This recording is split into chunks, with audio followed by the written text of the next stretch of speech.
Video seorang ibu berjoget sambil menggendong monyet viral di media sosial. Video tersebut diunggah oleh akun TikTok @mynameisnovi pada Kamis 30 September 2021. Dalam videonya, pengunggah merekam seorang ibu dan sejumlah monyet. Ibu yang mengenakan gamis berwarna ungu tersebut lalu menggendong seekor monyet yang berada di sebuah taman wisata.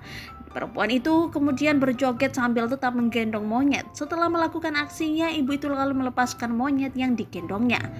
Dilansir dari tribunbali.com, video yang viral itu direkam dan diunggah oleh Novi, 26 tahun, asal Kabupaten Gunung Kidul, Daerah Istimewa Yogyakarta.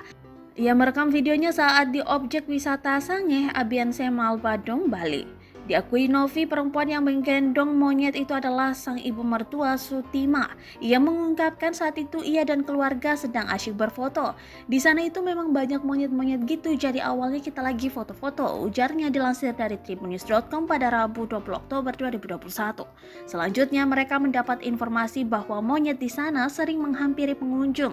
Ternyata memang benar seekor monyet berusaha naik ke badan ibu mertua Novi. Ia melanjutkan, ibu mertuanya pun langsung memanggil ketika ada seekor monyet yang naik ke badannya. Bukannya takut, ternyata Sutima sangat senang ada monyet di punggungnya. Bahkan ibu itu sempat berjoget dan bernyanyi sambil menggendong monyet.